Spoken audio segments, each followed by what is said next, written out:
Hi, this is We Love It Raw with A.S. Caldero, Chris Corey, The Future, and Venus. Please subscribe, listen, share, tag, make people hear this. This is a great show. Thank you guys. We love you. What happened to you was such a tragedy. What happened to you still stirs a rage deep down inside of me. It makes me want to do horrible things. And now look at you. You're an empty shell. And any fear that I once had of you has turned into nothing more than putrid, hateful pity. It's coming.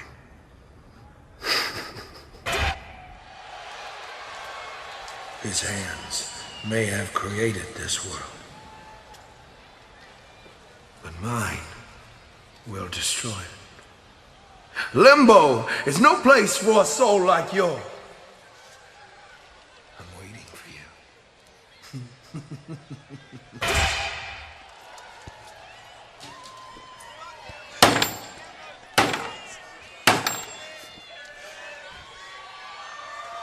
What shakes the heart of a man that can never truly die? I believe I found the answer. The answer lives within me. The answer is the creature that lives behind my eyes. The answer is Bray Wyatt. Look around you, man. There's nowhere left to go. The angel with the burnt wings cometh. It's time. Find me. Find me!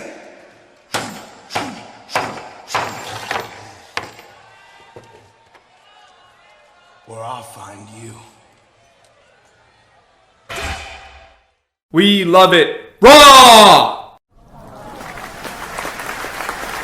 Welcome to We Love It Raw. And by the way, you just heard that Bray Wyatt promo, right? Shit's getting real. Shit's getting real. Vanessa Cruz, your man Taker's going down. I can't gush more about how fucking awesome that Bray Wyatt promo was. It was spread into 3 different parts. That shit was real, bruh. Run. Taker, the tombstone is waiting for you. The nails are in the coffin. And that was the best part of Raw, especially the last segment with the coffin, hitting the nails on the coffin. I hope all you Undertaker fans know to run. I'm sorry. I got a little hype. I am Mr. Caldero, and I do not physically have Chris Corey, the Future, here with me, but I do have his thoughts on Monday Night Raw. So here is my co-host, the Future, the show-off, Chris Corey. The segment on Raw from last night that I want to talk about is the Sting Triple H face-to-face confrontation at Fastlane this Sunday, and how Ric Flair decided to make an appearance last night, which was always nice to see Nate, a 2-time Hall of Famer, on Raw. It's always good to see. But the purpose of Flair's appearance on Raw last night was to make Triple H feel at ease and comfortable with this whole thing on him confronting Sting at Fastlane. And I think Flair did an okay job, but Hunter wasn't buying the whole thing. He wasn't convinced, hey, I appreciate you trying to help me out, but, I can handle my own business. Sting got himself in this, and I'm going to end it. But Flair is telling Hunter, don't take this guy lightly. Because Flair knows all about Sting. He's been in with him since the beginning of Nitro to the end of Nitro. He had many confrontations with this guy. And this is going to be Hunter's first face-to-face confrontation with him. And Flair was saying, he's a mind player. He'll play mind games with you. And he's been doing that. He's been getting inside your head. And you got to try to block that out so you can focus yourself on Fastlane Sunday with Sting. And Hunter was like, I appreciate it, but you're no Triple H. And Flair was like, and you're no Ric Flair. And it led to a little bit of a shoving match between Flair and Hunter, but in my opinion, overall, this Sunday at Fastlane, this confrontation might lead to a fight. Who wins that fight is going to be up in the air. But I do think it will lead to a fight and a match at WrestleMania coming up. You'll see. And when that does happen, who wins that match at Mania? In my opinion, I want it to be Triple H, but it's going to be the man they call Sting. The next segment on Raw that I want to talk about is the dual main events. Kane and Roman Reigns, Bryan and the Big Show. So let me begin by talking about the Kane-Roman Reigns match. This was an okay match. It had a little bit of an intrigue to it because Daniel Bryan was out there and he was trying to distract Roman Reigns, and he did a good job, but it was a disqualification as a result. But Reigns didn't do much to enhance this situation that's been going on since the Royal Rumble. And the next match was the Bryan Big Show match, and this is where things got really interesting. Alright, Roman Reigns was out there, and he did a lot more of a distraction to Daniel Bryan. And Bryan looked frustrated. I mean, the look on him was just like, what are you doing? Leave me be.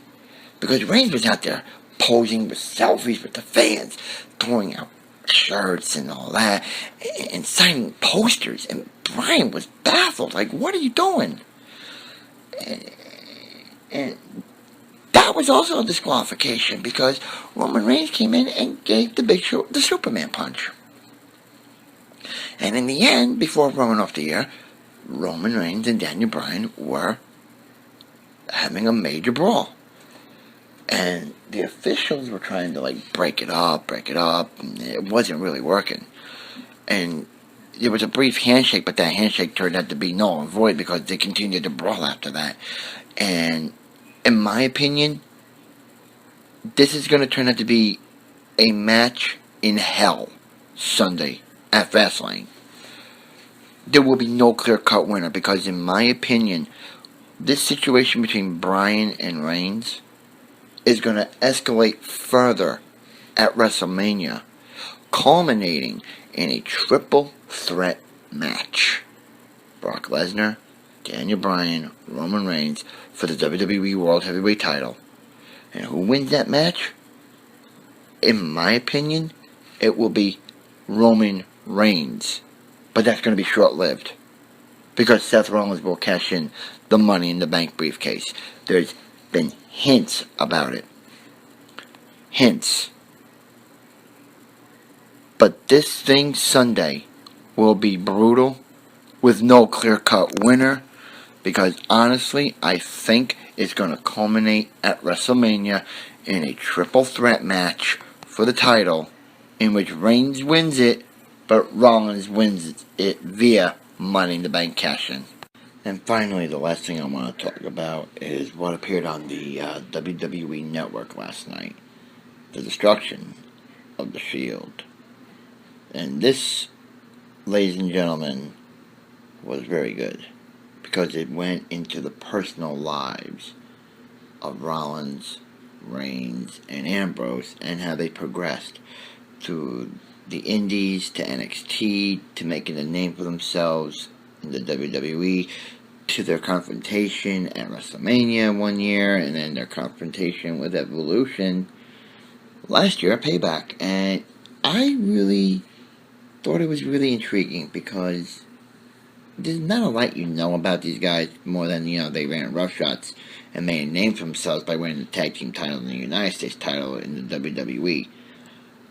But the sacrifice that they put in and the effort and the long work that they put in the Indies and in NXT really showed that these guys are capable of taking it to the next level and beyond.